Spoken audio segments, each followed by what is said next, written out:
क्या हमारे देश के होनहार बच्चों के सपने यूं ही दम तोड़ते रहेंगे? जयपुर की उत्कर्ष कोचिंग में गैस रिसाव की घटना ने फिर से कई सवाल खड़े कर दिए हैं। आखिर कौन है जिम्मेदार, सरकार, प्रशासन या कोचिंग माफिया?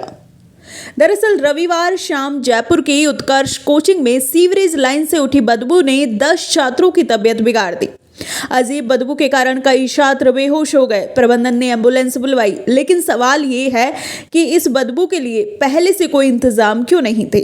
घटना के बाद राजस्थान यूनिवर्सिटी के निवर्तमान छात्र संघ अध्यक्ष निर्मल चौधरी और अन्य छात्र नेताओं ने कोचिंग सेंटर पर कार्रवाई की मांग की, लेकिन प्रशासन ने कार्रवाई करने के बजाय प्रदर्शन कर रहे छात्रों को हिरासत में ले लिया।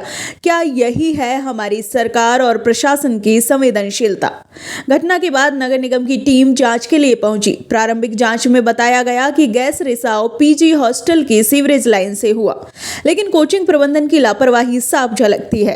प्रत्यक्षदर्शी छात्रों ने बताया कि हम 201 नंबर क्लास में थे, बदबू आने लगी और अचानक से कई लोग बेहोश हो गए। लड़कियों को बाहर निकालने में काफी मुश्किल हुई।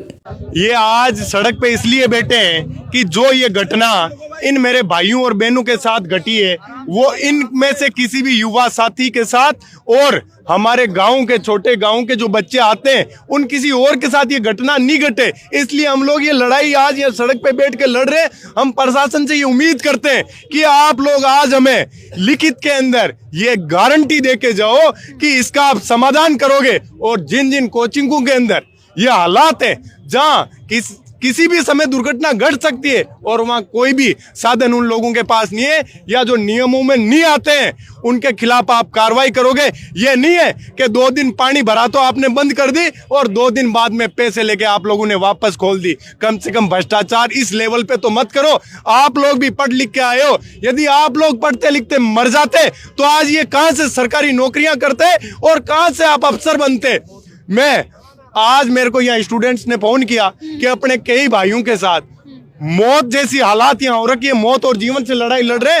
मेरा तो जमीर जिंदा था, इसलिए मैं आज इन सभी भाइयों के साथ इनके बीच में लड़ाई लड़ने आ गया और अंत तक ये लड़ाई लड़ूंगा। इन भाई बहनों के साथ न्याय करवा के हम मानेंगे। कब तक आप कोचिंग प्रशासन के पैसों के बल पे आप अपनी पुलिस प्रशासन लाठी चलाता रहेगा? ये हम लोग कतई सहन नहीं करेंगे। वहीं निर्मल चौधरी ने कहा, हम रात भर धरने पर बैठे, छात्रों की जान से खिलवाड़ हुआ है। कोचिंग माफिया की ढाल बनी पुलिस को देखना बेहद शर्मनाक है। इस कोचिंग को तुरंत सील कर देना चाहिए। वहीं कांग्रेस नेता टीकाराम जूली ने सोशल मीडिया साइट एक्स पर लिखा, विधानसभा में नेता प्रतिपक्ष टीकाराम जूली ने इस घटना को शिक्षा व्यवस्था की विफलता बताया। उन्होंने कहा, यह हादसा सिर्फ छात्रों की जान के लिए नहीं बल्कि शिक्षा प्रणाली के लिए भी खतरनाक संकेत है। दूसरी ओर हनुमान बेनीवाल ने सोशल मीडिया पर लिखा कि जयपुर की उत्कर्ष कोचिंग सेंटर में गैस लीकेज की वजह से कई छात्रों के बेहोश हो जाने का मामला ये स्पष्ट कर रहा है कि देश के कई कोचिंग संस्थानों में हुए हादसों के बाद भी शासन प्रशासन सबक नहीं ले रहा है। यह मामला कोचिंग संचालकों द्वारा सुरक्षा मानकों की घोर अनदेखी और लापरवाही को भी उजागर करता है। उन्होंने कहा, राजस्थान सरकार को इस मामले को गंभीरता से लेकर कोचिंग संचालकों की जिम्मेदारी तय करनी चाहिए। तो कांग्रेस नेता गोविंद सिंह डोटासरा ने लिखा, कल रात जयपुर में एक कोचिंग संस्थान में जहरीली गैस से कई विद्यार्थियों की तबीयत बिगड़ने की खबर चिंताजनक है। यह घटना कोचिंग संस्थानों में सुरक्षा नियमों की पालना को लेकर सरकार की कमियों और घोर लापरवाही को उजागर करती है। सरकार को इस मामले की निष्पक्ष जांच करानी चाहिए एवं घटना को गंभीरता से लेते हुए कोचिंग संस्थानों के लिए जारी दिशा निर्देशों और सुरक्षा मानकों की सख्ती से पालना सुनिश्चित की जानी चाहिए। वहीं पूर्व मुख्यमंत्री अशोक गहलोत ने लिखा कि कोचिंग संस्थानों में ऐसी दुर्घटनाएं कभी भी बड़ा रूप ले सकती हैं, क्योंकि यहाँ क्षमता से अधिक विद्यार्थियों को पढ़ाया जाता है, जो उचित नहीं है। हमारी सरकार के समय कोचिंग संस्थानों के लिए विस्तृत गाइडलाइंस जारी की गई थी एवं भीड़भाड़ वाले इलाकों के स्थान पर अच्छे वातावरण के लिए सोच समझकर प्रतापनगर में कोचिंग हब बनाया गया था।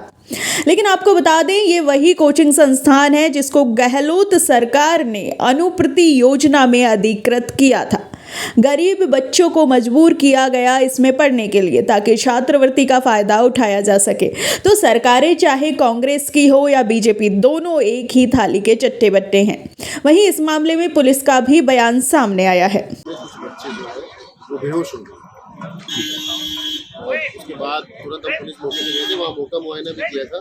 वहाँ कोई ऐसी गैस, वहाँ जरूर गटर की बदबू जरूर आ रही थी, क्योंकि वो क्लासरूम काफ़ी बड़ा है, तो हो सकता है कि बच्चों को सफोकेशन से और गटर की बदबू आने से बच्चे बेहोश हो गए। नहीं, छत के ऊपर जो हाँ, वो किचन जो वेस्ट है, मतलब कुल मिला के किचन में तड़का लगा है, मिर्च का तड़का लगा है, उसकी गैस भी फैली है। अच्छा, और गटर की भी वहाँ स्मेल आ रही थी, उसकी वजह से ये बच्चे फेंट हो गए। उसके बाद तुरंत यहाँ हॉस्पिटल में टोटल 8 लड़कियां हैं, 2 लड़के, जिसमें से एक कुक है। ये पहली बार नहीं है। आपको याद होगा दिल्ली के एक कोचिंग संस्थान में पानी भरने और एक संस्थान में आग लगने का वीडियो वायरल हुआ था।